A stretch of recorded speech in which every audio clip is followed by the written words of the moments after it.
In the summer of 1988, a new action film would be released that would not only become a huge hit, but would also become so controversial that it would destroy families and break up friendships.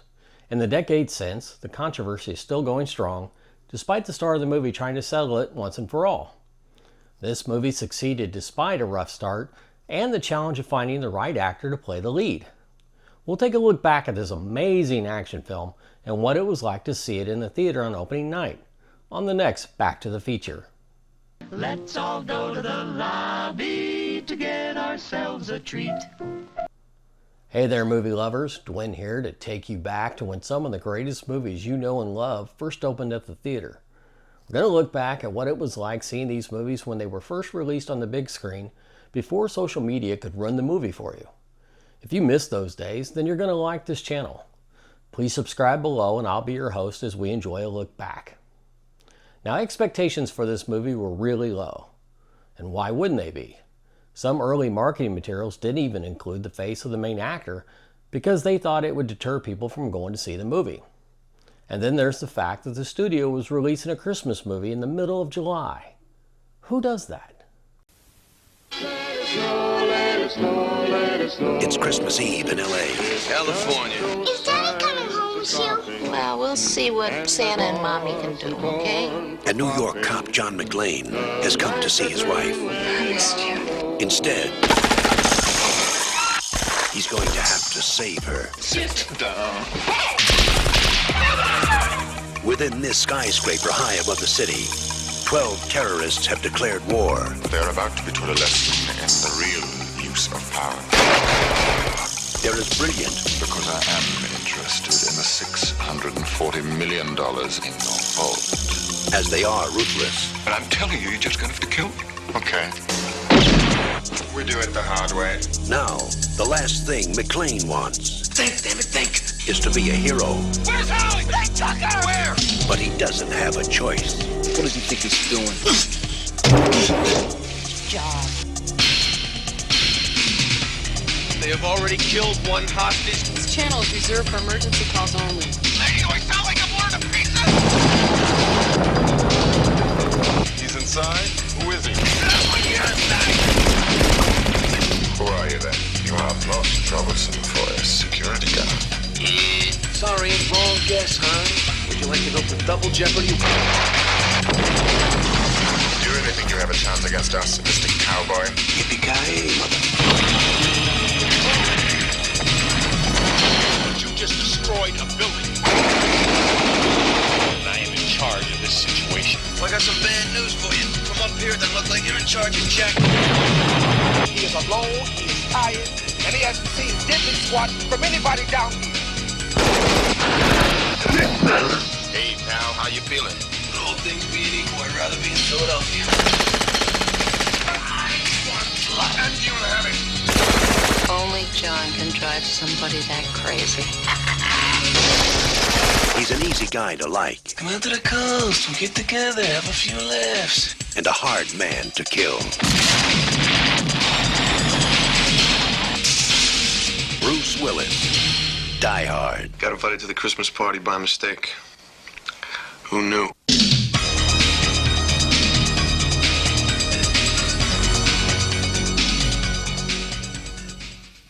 That's right. Today we're looking back at Die Hard, starring Bruce Willis. This movie came out and blew away all expectations and fueled a lot of heated debates about whether or not it could be called a Christmas movie. I will tell you right up front that when that trailer came out, I thought it was a Christmas movie. The trailer starts off by playing Let It Snow, and the voiceover says, "It's Christmas Eve in LA." It even ends with Bruce Willis saying, "I got invited to a Christmas party by mistake." But apparently, that's not enough evidence for some people. As we look back at this movie, we'll explore more Christmas clues. Bruce Willis stepped away from his hit TV show Moonlighting to take a shot at the big leagues with Die Hard. He plays a New York City detective named John McClane. It's Christmas time and John is arriving in LA to hopefully reconcile with his estranged wife Holly, who has taken their children out to LA for a job at the Nakatomi Corporation. There's a big Christmas party going on at Holly's office building called Nakatomi Plaza, and John is headed there not knowing what kind of reception he'll get from his wife.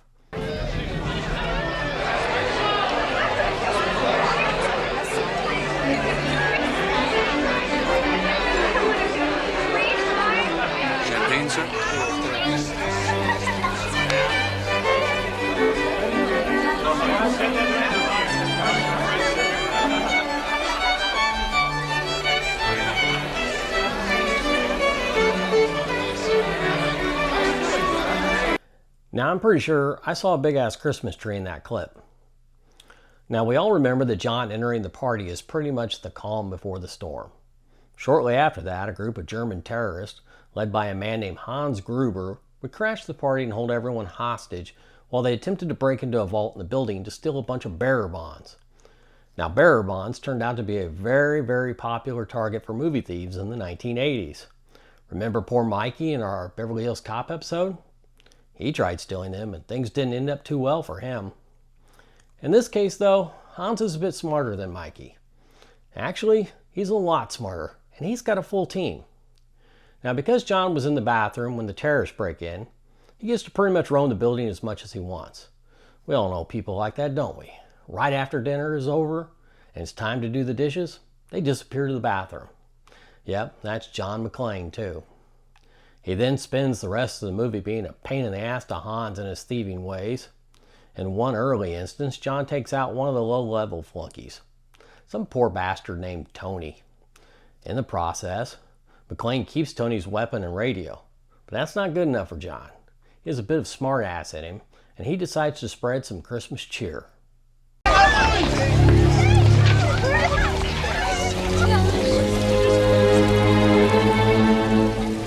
Now I have a machine gun. Ho, ho, ho. A security guard we missed? Usually tied up and he's growing fat on a pension. No, this is something else. That scene sure screams Christmas to me. It made enough of a lasting impression on pop culture that poor dead Tony was even immortalized as a Funko Pop. Now, I believe this movie was the first movie where I really connected with a character and actually worried about their well-being. John was able to radio the police about his whole situation, and fortunately, some well-timed machine gun fire got the police to send someone out to investigate. This lucky person was Sergeant Al Powell, perfectly played by Reginald VelJohnson. Al seems like a pretty decent fellow. He's out on patrol and picking up some Twinkies for his pregnant wife when he's called to go investigate the disturbance. When he pulls up to the building, I remember sitting there with a feeling of dread that Al was about to get killed. That feeling got even worse when Al approached the building and you see that one of the terrorists had taken the place of the real security guard. Al asks if he can come in and check things out, and the guard lets him. I just knew that Al was toast. But then came one of my favorite scenes of the whole movie. 8 Lincoln 30 to dispatch. 8030, go ahead. Yeah, that's a wild goose chase over here at Nakatomi Plaza. Everything here's okay. Over. But nobody has no place to go. Let it snow, let it snow, let it snow. Man, God damn it, fingers ain't crying!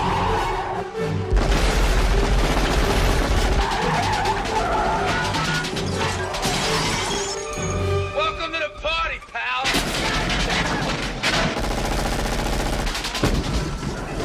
Turn up the heat and it's getting ready to pop.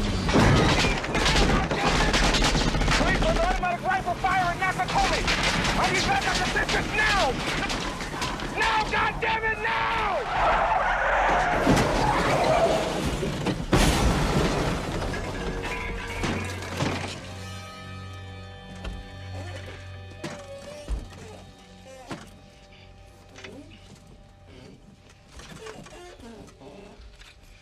Now, by the time that scene is over, a theater full of people just had a collective holy shit moment.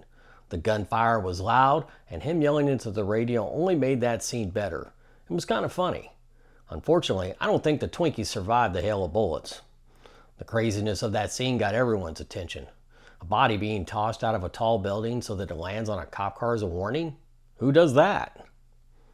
Now, another great moment in the movie that got a lot of laughs was when Hans was trying to find out John's identity. Mr. Mystery Guest. Are you still there? Yeah, I'm still here. Unless you want to open the front door for me. No, I'm afraid not. But you have me at a loss. You know my name, but who are you? Just another American who saw too many movies as a child? Another orphan of a bankrupt culture who thinks he's John Wayne, Rambo, Marshall Dillon? I was always kind of partial to Roy Rogers, actually. I really like those sequin shirts. Do you really think you have a chance against us, Mr. Cowboy? Yippee-Ki-Yay, motherfucker. And there you have what would become one of the most popular movie quotes of all time. I personally wish that he would have told Hans that he was hired to be Santa Claus for the party. You know, just to stick with the Christmas theme. Now, eventually SWAT gets involved, and when their first attempt to get in the building fails badly, they decide to go to plan B. Send in the car.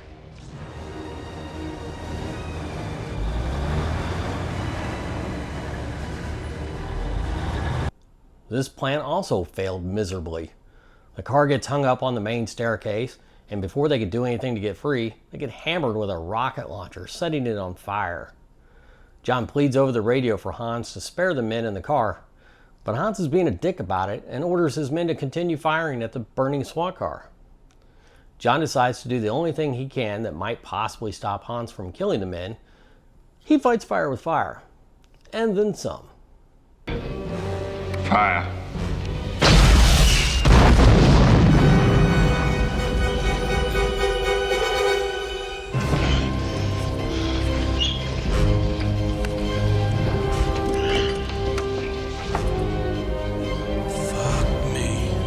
Let's go! Get him out of the car! Don't you know they're burning?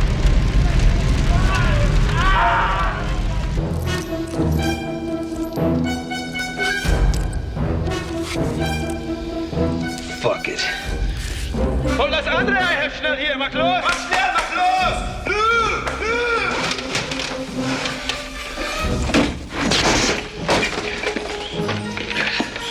So you take this under advisement, jerkweed.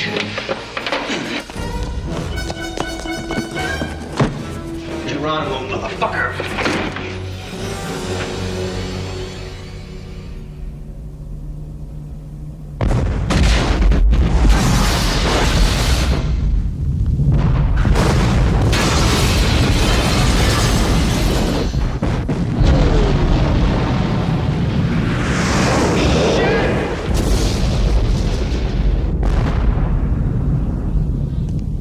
They're using artillery on us. You idiot. It's not the police. It's him. Welcome to Holy Shit moment number 2. That explosion and giant fireball racing up the elevator shaft was extremely loud and bright in the theater. It shook everything. I mean, we knew there was going to be an explosion of some type when he tossed that chair down the elevator shaft, but there was no clue it was going to be anything that big. Still one of the most impressive on-screen explosions I've seen to this day. Now let's go back to Hans Gruber for a second. Alan Rickman brought so much life to this character. He's obviously a very bad guy, but there are times that he comes off a little bit charming. Before the big showdown at the end, I found myself kind of rooting for the guy to get away with it. He and John McClane only have a couple of scenes face to face, but both of those scenes are pretty damn good. Here's the first time they meet up.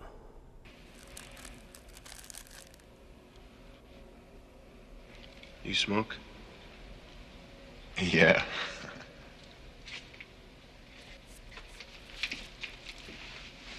Thanks.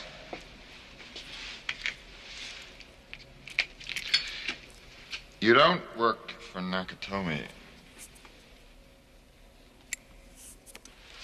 And if you're not one of them... I'm a cop from New York. New York? Yeah. Got invited to the Christmas party by mistake. Who knew? Now after SWAT couldn't get anything done, the feds came in and took over the operation. Agents Johnson and Johnson to the rescue.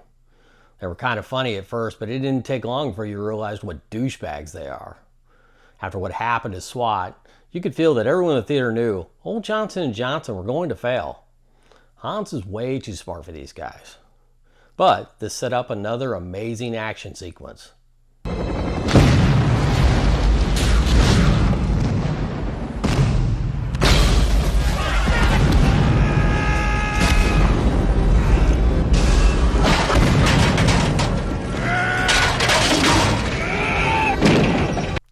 That, folks, was holy shit moment number 3. Now, I'll admit at the time, I didn't feel too bad about the feds getting blown up. Also, Everyone was impressed by John jumping off the building using the fire hose as a lifeline. After he finally broke through a window, you could hear a collective sigh in the audience for about 2 seconds. Then when that wheel that holds the hose came falling down, I remember letting out an audible, "Oh crap." Now the final showdown between John and Hans, or Hans and John, had a lot of pressure built up for it. We, the audience, knew that one of these two guys had to lose.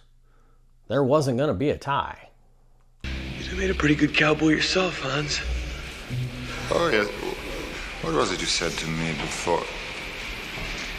Yippee-Ki-Yay, motherfucker.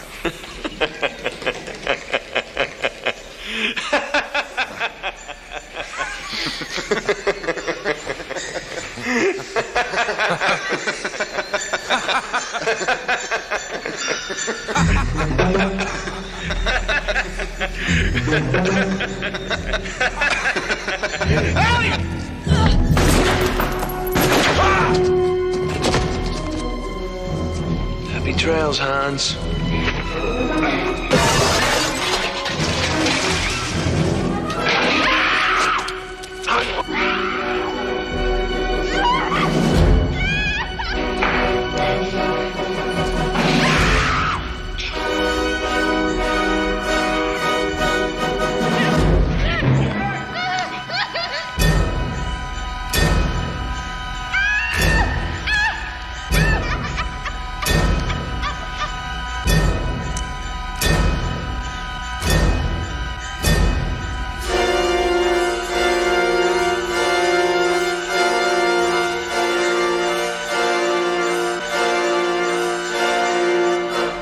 That's not a hostage.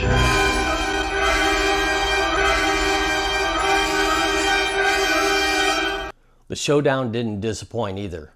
The look on his face as he falls was priceless and caused some cheering in the theater.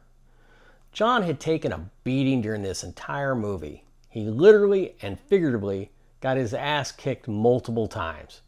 He deserved that win. Killing Hans and saving his wife, and possibly his marriage, was like hitting the game-winning home run in the 7th game of the World Series. Okay, one last comment about this being a Christmas movie. That iconic scene of Hans falling to his death from Nakatomi Plaza inspired many die-hard Christmas advent calendars. In fact, I've included a link to buy one from Amazon in the description below in case you want to get one for your holidays. Now, Die Hard was a huge success for the studio and for Bruce Willis. It would go on to spawn 4 sequels. However, none of those were Christmas themed like the original. Then in 2018, Comedy Central hosted a celebrity roast of Bruce Willis. During the show, Bruce Willis took the podium and announced that Die Hard was not a Christmas movie. Everyone thought that settled the great debate. But did it? Pretty much everything said at these roasts are said with a high level of sarcasm. This is why I still contend that it is, indeed, a Christmas movie. Now, Die Hard has had numerous contributions to pop culture over the years, but one of the most famous ones comes from the TV series Friends. Throughout the series, one of the favorite things that Joey, Chandler, and Ross like to do is to go rent Die Hard and watch it over and over. And on VHS no less, since it was the 90s. However, during the show's 6th season, Willis appeared in 3 episodes as Paul, and at no time did anyone on the show point out that Paul looked just like Bruce Willis. Go figure. If you enjoyed this trip down memory lane, please hit the like and subscribe buttons below to help grow this channel. I appreciate you taking time out of your day, and I hope you will come back for the next Back to the Feature. And yes, it's still a Christmas movie.